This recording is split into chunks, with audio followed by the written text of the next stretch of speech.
Hi guys, welcome back to my channel and welcome back Stacy. Thanks for having me. So we're gonna have that part 2.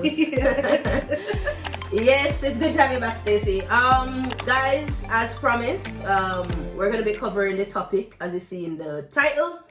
We're gonna be looking at why it is important to have one partner, or in Jamaican language, why it's important to have one man. Yes guys, also we'll be looking at the Jamaica jacket pandemic. I'm gonna title the video that way. I'll say it's a pandemic in a sense. I think that's a play on words, but yeah, we're gonna look at the Jamaica jacket pandemic. So I'm gonna tie that in with why it's important, because they both work hand in hand. And just to kick it off, Stacia, is there a jacket pandemic in your country? Watch me, it's not just Jamaica, yeah? That's what I wanted to, I just changed my mind. I'm like, it's not just Jamaica. This pandemic's happening even in the UK now. I know it's happening in St. Vincent. I'm pretty sure it's happening every part of the Caribbean. It's not just Jamaica. Really? It's not just Jamaica. All right, let's change that. Let's put the Jamaica / everywhere jacket pandemic. But you know, I don't know. But yeah, what we're gonna do, we're gonna focus on Jamaica for today. But guys, Stacey, you looking forward to it? Yeah. All right, so let's get into the video.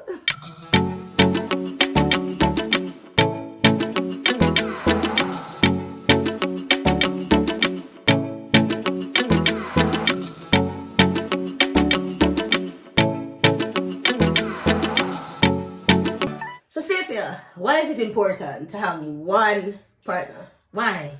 What is the big deal? Why it is so important? So apart from your main topic that we're talking about with the whole jacket pandemic, I can't remember who, I think one of my friends, a guy, had quoted this to me once. He was like, Stacey, obviously men don't get this whole labeling of being what we get labeled as when we have multiple partners. Men get seen as a player, they get seen as this, that, and the other. The man. Exactly. Soon as the women do it, it's being looked down upon. We get called all ranges of name that we all know of. Starting from the W word all the way down to the bitch and all that word. Yep. We get called all of it.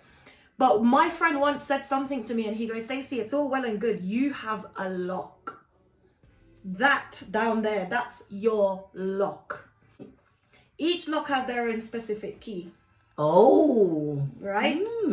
Now, how is it going to look? You've put your lock on your front door and any key can come in and open. I've always had this thing of, I mean, by all means, there are some women out there, and I've got some friends that will say, well, if a man can do it, why can't I? If they're getting labelled it, they're getting labelled a player, why can't I be labelled a player? And I don't judge them, because I'm like, you know what? Each to their own. I can't sit down and have sex with somebody unless there's some kind of feelings involved. And I know some people that can do it, and I'm like, yes, done, dusted. Me can't do that. No, I can't do it. So I feel like once you've committed yourself to that person in a relationship, whether it's just boyfriend and girlfriend, or even if you do venture further in to say, you know, that it's a marriage, it's important that that one person is your lock and your key as such. Because when you're having sex, it's not just sex, it's a connection. It's not just that physical sex, it's that emotional connect, that mental connect, everything. And it's a spiritual connect as well. When he's connected into you, he's feeding into you the same as you're feeding into him, kind of thing. And then it comes down to the fact of, if you do get pregnant, at least you know, I've slept with one man, I know who the child's father is. If you know last week you slept with Tom, and then next week you sleep with Dick, and then further down the line you sleep with Harry, and then God forbid in between there you get pregnant, then you have to sit down and try and calculate, shit, how far along am I? Who am I pregnant for? Who's the baby daddy? It's just a whole set of mess. A big ass mess. So Stacia, that's a really powerful explanation. That's a powerful explanation. But guess what? It's well and good for you. It's well and good for me. People are people. And I always think, okay, so if I can do it, why can't you do it? Yeah. If I am like this, why can't you be like this? And then I've realized that what makes the difference is how we process emotions. Yeah. And also it has a lot to do with our nurturing. Yeah.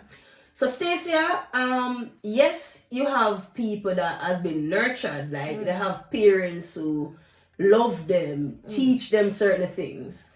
Yes, that's well and good. But then you have some girls based on what I've seen and based on even the studies, a lot of young girls from small age, they have been abused. Yes, yeah. And most of them, once they've had experience that way, they tend to be more promiscuous in that activity. Yeah. Now, a lot of these girls, they're carrying on those baggage throughout their lives, so they're not working through all those emotions. So that's the truth for some girls. Yes. But then, and this is where it gets tricky. So that's the truth. So we can say, well, she's been through that. Yeah. You have to give her a leeway. She's been through that. But then there's some girls, they've grown up in a good home. They've had good upbringing. You would say good enough. They just actually love sex. They find it to be something they love to engage in. And for them, they don't place value on themselves. Yeah. Which in itself, it would beg to differ that maybe it does really tie down to their psychological processing as well.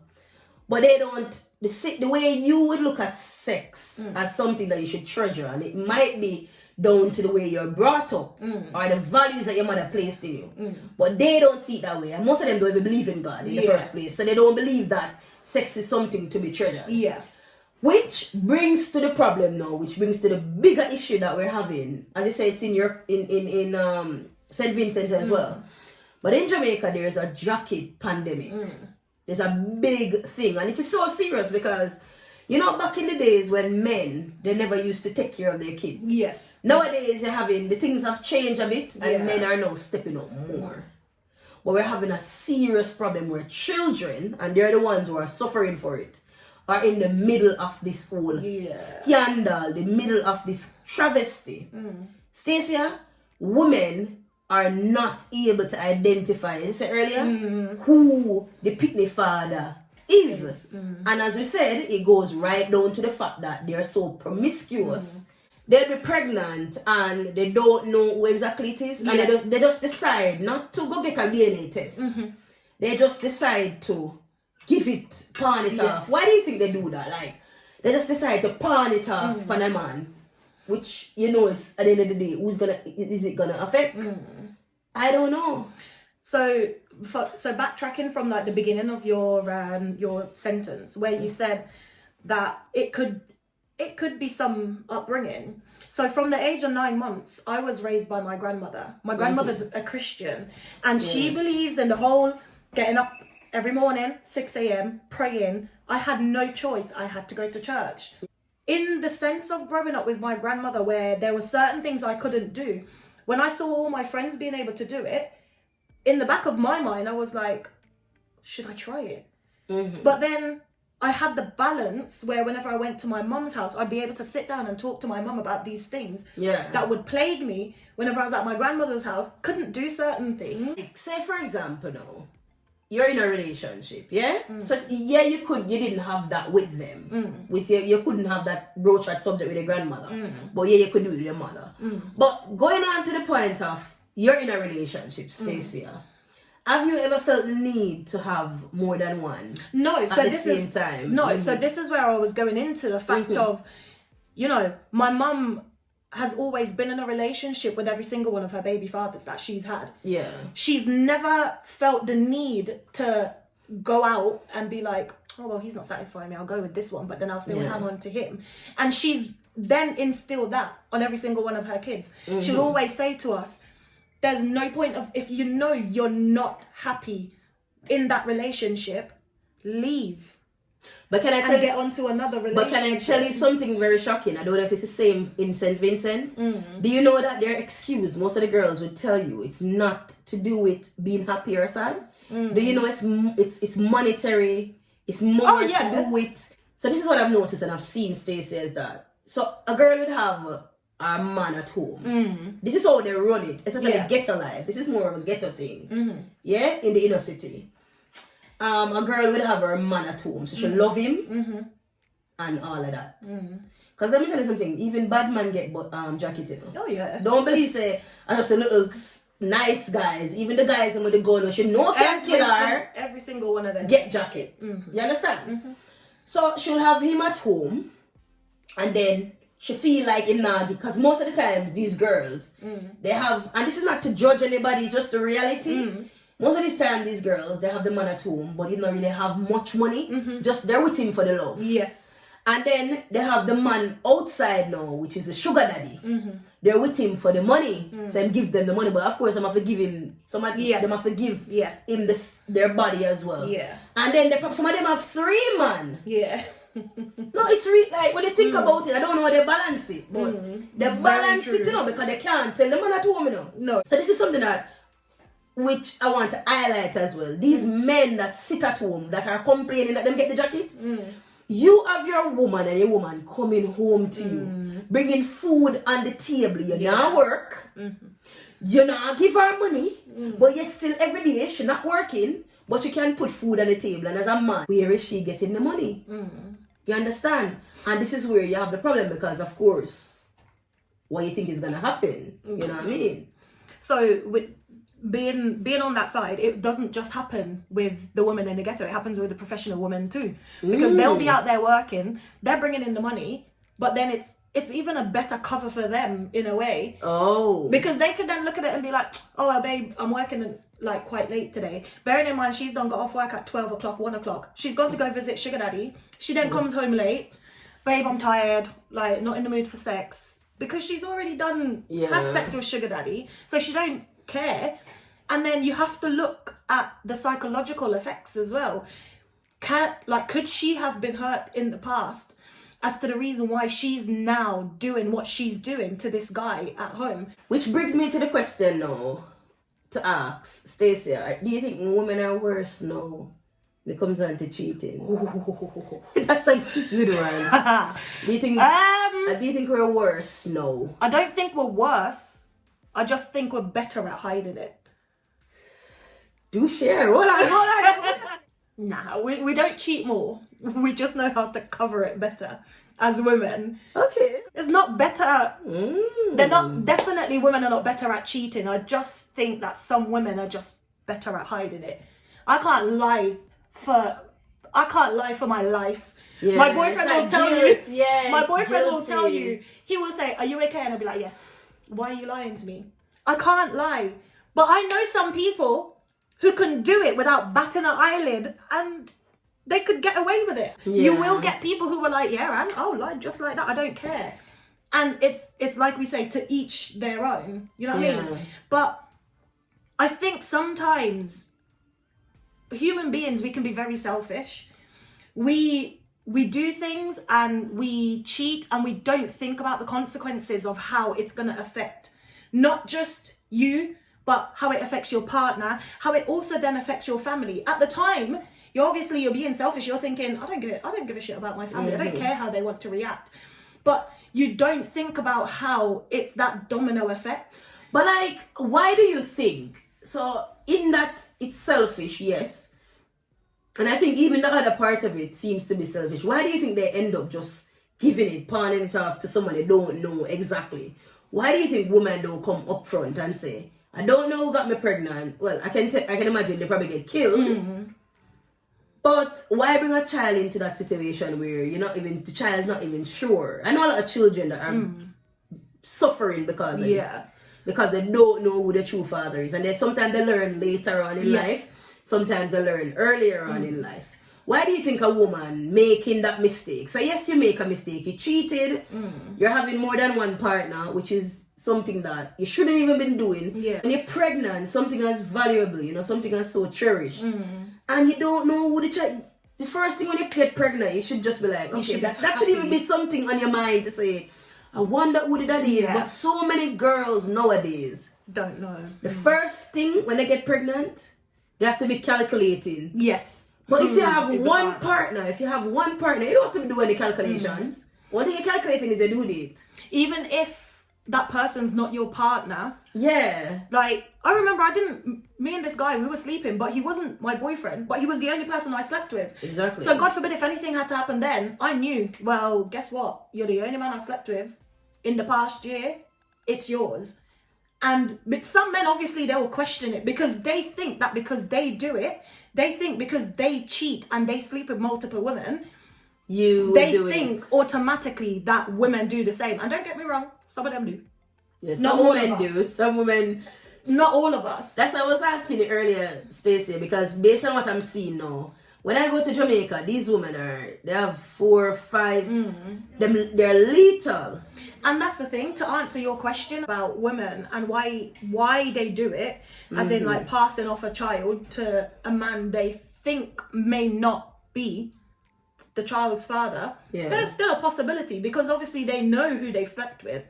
So if they've slept with 2 men, in their head they're thinking, okay, so according to my due date, and obviously I can't speak for them because I've never been through that before, but it must be a mixture of emotion of whether it's shame, not being able to admit that, look, I slept with you, but I also slept with this person. And there are some women that do it. I mean, when you sit down and watch Maury show, you know some women that do it. But there are some that, you know, they sit down and they must feel shame because they must think, okay, will my family judge me? Will my friends judge me? Am I going to be judged by this guy? Yeah. But then also, it could be... distasteful thing. Well, yeah, it is. And, you know, it's one of those things where sometimes they could probably look at, like you were saying earlier, the whole monetary side of it. They could be looking at it and being like, well, you know what? I know this person can look after the child better than... So they give it to the one that they think that can financially support the child. So, I mean, obviously, this is all... me thinking maybe but I know based on some of the stories I've heard, I know for one, some of it is the woman is with a thug, and she can never admit. Yeah. So which she risks her life because she giving him a jacket, and if he ever finds out, that's usually something. Like a woman die in Jamaica because of that. Yeah. So there's a lot of things, but she puts aside that part of it and say, okay, I'm afraid to tell him. Yeah. Because women. We run some risk. I mean, I don't believe that a man should hurt a woman for that. It's her body, and you just know that you move on. But when you think about it, like the story I did yesterday, you see the one with the ex-convict? Yeah. He killed his wife with a single stab, and the reason why he said he killed her was because they were teasing him that she gave him a jacket. And it's not very nice, and he was saying that he spent a lot of money. I'm not saying what he did was justified. It's wrong. Definitely. Men should not hurt women, but he was saying he spent a lot of money on the child, and especially when you have emotional investment into the child. You get emotionally. So when you think about it, the child is attached, you're attached, and it's just a sad thing where you're hurting so many people. And I can understand why someone would be hungry to raise a child. I know people that has raised children for 18 years to find out the child was never theirs. Yeah. And that's something that's very bad. And this is why I can't respect a woman that gives a jacket. Well, it doesn't matter if you don't know for sure. Go do a DNA test. Yeah. Do a DNA test. Do not pawn off your child. It is important for a child to know who their father is. Yes. Stacia. Definitely. And we're having people that they're not valuing that importance, and you're just having children and then damaging them. Because you're growing up here, you are my father. I know children who are being battered about. Sometimes when the woman get pregnant, she's not even in a stable relationship with anybody of the man. That's even worse. Yeah. It's even better when you have a stable relationship and then you have a man on the side. That's the lesser evil. But think about the women, Stacia, that they're having 2-3 partners that they're not even in a relationship with. So when they get pregnant, the man them don't want it. In this case, right? These men know she has more than one. So they don't care. They just know that they're sleeping with her, and they know she have a different man, and they know she have a different man. So when she gets pregnant, they're like, how do you know it's mine? Move away with that. And they love that they can detach at any time. Yes. But then it still backtracks to the psychological side of it as well. But also, as women, why do none of us try to protect ourselves when this happens? If you know you're sleeping with Tom, Dick and Harry, protect yourself. Tell your man to wear a condom. You know, a lot of people would say condoms burst. Yes, so if a condom bursts, then at least you know you've tried. You've at least tried. No, but what about going on the pill? Well, yeah. Do use contraceptive. A lot of them would say they get pregnant on it. Yeah, but still. They miss the pill and whatever. But still, the way you're looking at it, okay, nothing is 100%. But at least if I'm on the pill and I know I'm going to sleep with Tom today and I want to go and Dick Harry tomorrow, at least I know I'm on the contraceptive. I'm protecting myself like that. You're going to wear a condom. It might burst. I don't give a shit. You're still wearing it because at least that way I'm protecting myself double. Because guess what? I'm sleeping with you. I know I'm sleeping with somebody else. How do I not know who you're sleeping with? It's not just protecting yourself from the pregnancy. Exactly. It's also HIV. Protecting yourself from sexual diseases. You see, this is why I am so sure that these women that do this, they're emotionally attached. And I think it's more of a comfort thing. Yeah. And the benefits that comes with it. I think they have been hurt. Yeah, definitely. I think a lot of women that you see go around with more than one partner, they have put their faith, and this is where I've said this before, that men creates most of the problems when it comes on to women. Guys, I know you're going to say no, because you're going to say women are a problem. No. Most women just want you to be faithful. We just want you to respect us. Yeah. Treat us like a queen. A lot of girls have been hurt. Yeah. So they turn around, and a lot of girls, you know, the reason why they even like the tougher guys, this is another thing as well, that it's something where you look at, and I know it's a lot to do with upbringing. Yeah. A lot of us, we like the tougher guys. We don't like the guys that are too nice. Because, I'm telling you, a lot of us, we like the manly man. We call them manly man if they kick us. It's actually, I don't know if it's in the St. Vincent. Stacia, some girls, if the man is not kicking them down, this is why they go for the thugs and whatever. If the man is not kicking them down, it's when you don't grow with love or you don't know love. This is why I say a father is so important in a girl's life. You know what? I was just about to say. Because he teaches her what to expect. But if she doesn't have that role model, most girls, if the man not kick them, him not love them. So, because she see, hold on, just because she sees her mother getting kicked as well. Yes. So, a lot of it. So, I know you were saying that men are most of the reasons why most of us are effed up today. And I still think it's a 50-50 thing. But I definitely, going back to what you were saying, most of it, it's about the example we've had set for us from before. So, you know, with men, or with dads, it's a lot of it comes down to men. And I will say it because I've been through it myself. Yeah. There's certain things that I expect from my partner where a lot of it I'm like, I shouldn't be relying on him that much. This is one of the next topics. So whenever we get to meet again, and that's something I've did promise my audience about the importance of fathers. Yeah, definitely. So it's something that I want to go into as someone who didn't grow with a father. I mean, get this, guys. When you talk about the whole jacket thing and whatever, I'm not gonna put it down to say I was a jacket per se, but I didn't have my father's real name. So it was a case of I didn't grow up with my real father. And my mother told me from an early age, he's not your father. You know, sometimes things happen. I just have to put it down to that. You know, sometimes things happen and she had to do what she had to do. Yeah. And I have to just respect that. And my mom knows. I talk about it here because she knows. I try to be very open with people because I want people to understand my life, that I didn't have a glamorous life, and I can understand why people do certain things. The only thing I'm having a problem with now is that it's not necessarily girls, not a mistake with them. They're deliberately having these loads of sex and partners and bringing children into this world. So I never grew up with my father. So when I was 12, I met my real father. You know what I mean? So I never had his name, and even to this day, I don't have his name. I just know he's my father. And it's something that bugs me. And yes, my mom and he said they're my dad. But guys, honestly, I will not be at peace until I do a DNA test. I say this over and over. I'm not ashamed to say it. Because these are things about life. When I go to Jamaica, I said to him, I want to do a DNA test. I want to be sure. I don't want to listen to what you guys say. Yeah. For my own peace, because I think it's important for kids to know.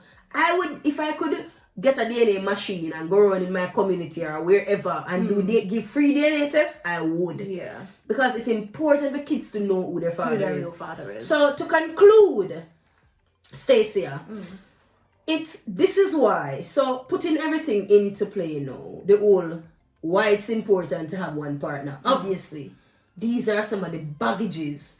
And I know sometimes you're with one partner and the partner goes out and cheat, or the other person goes out and cheat. That's besides the point. The importance is about your mental, emotional, and physical well-being. But also the child, who's the innocent factor. How that's going to damage them emotionally and mentally when they grow up. Because just imagine you and your child having that, you know, you sit down and you say, oh, I'm very close with my daughter. But still, or your son, and you can't sit down and say to that child, by the way, I don't know who your real father is. Just imagine the way that child's gonna grow up and look at you. They're not gonna look at you the same. They're gonna feel abandoned. They're gonna feel unloved. Why is it that my father didn't want me? There's so many complications with it. Yeah. So it's the emotional side of it is the main factor is the kids. And I feel like a lot of the times the mums are being very selfish, or sometimes they think they're doing what's best for the child. But what's best for the child is knowing who the real dad is. And at least that way, if the dad doesn't want to have anything to do with them, at least you can tell that it's not. You know, you can sit down and say, look, your dad doesn't want you, but guess what? You're still loved from each and every corner of this earth. Instead of making the child believe that a certain person is their father when you know, or you assume that this person might not be the real father. And then if your partner at the time wants to take up that responsibility and be like, well, guess what? That's my child. Because it doesn't always come down to DNA. It always comes down to that person who steps up to the mark and says, you know what? She's not biologically my child, but she is my child. He is my son. Yeah. You know what I mean?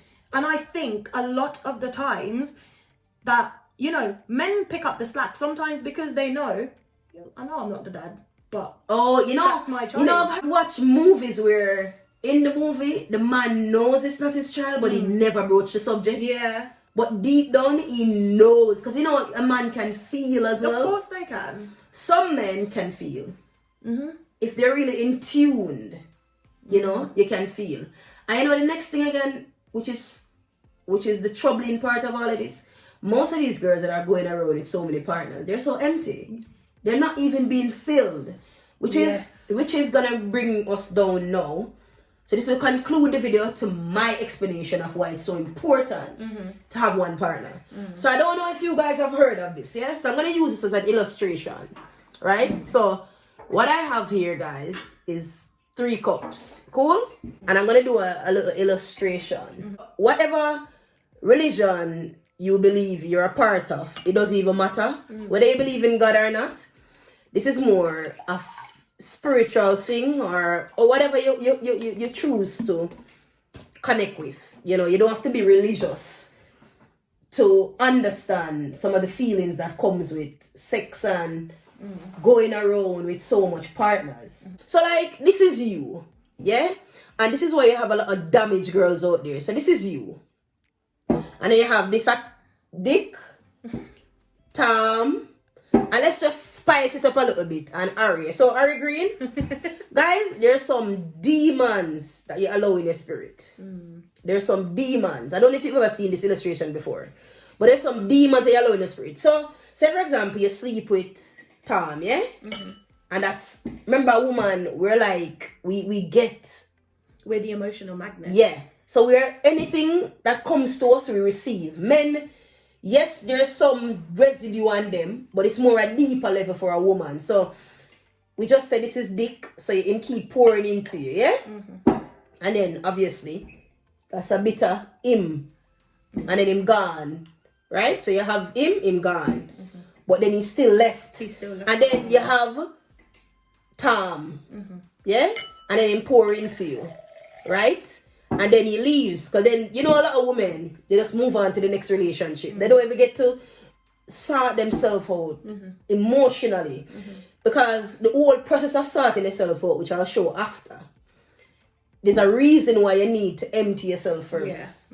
So you don't bring some of that damage, baggage into that. And then you have these two men left inside of you. Even though you're not with them anymore, you know. Yes, they're still left. This is why sometimes when you have an ex, you see the ex and something moves in you. And you realize, okay, I thought I was over him. But there's something still there. A girl will tell you. That man is here. If you hear the saying, them say, old fire stick, is the catch. Because there's some part of him left in you. He can easily, sometimes harder, to get back there. Yeah. And then you have this person now. And usually the more you go, sorry for using juice. It's alright. You understand?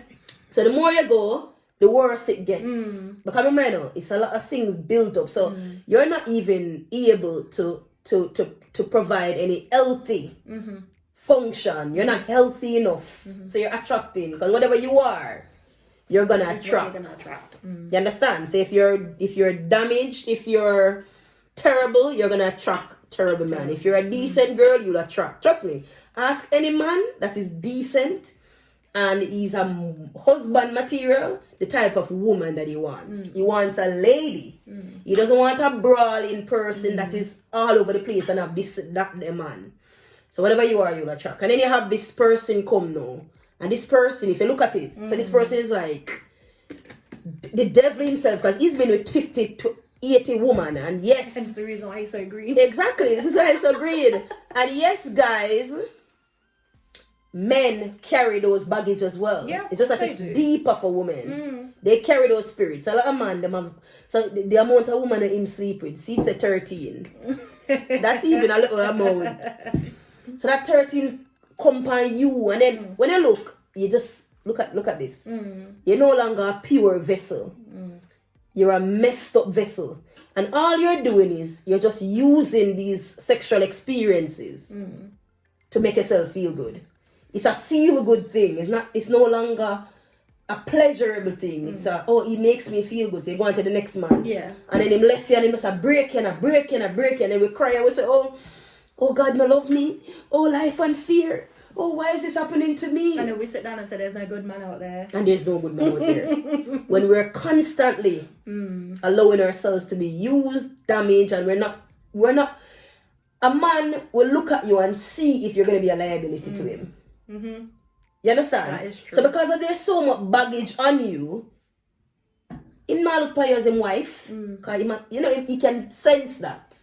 Yeah. So like I said, it's more of a spiritual thing. So in everything, yeah, you have to empty out yourself. You have to empty fully. And this is a very good illustration. You get it a lot in like lessons. They do it a lot in seminars. And basically, so that's all gone, So this is what a lot of women don't realize that they need to do. Empty themselves.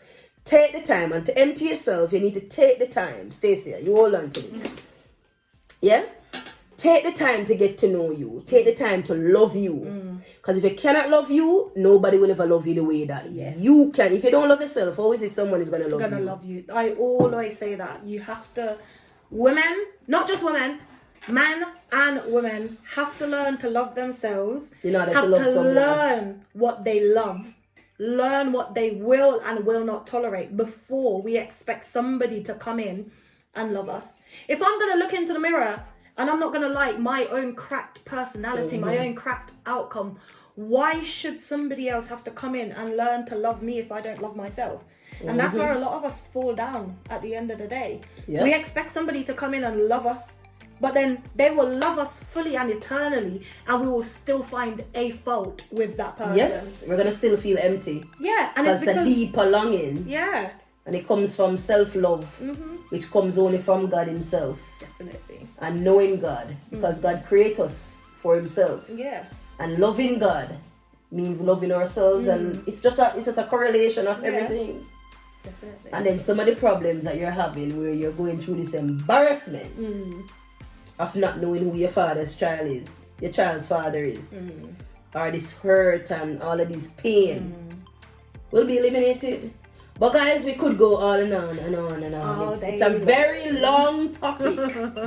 But I think that should suffice for today, guys.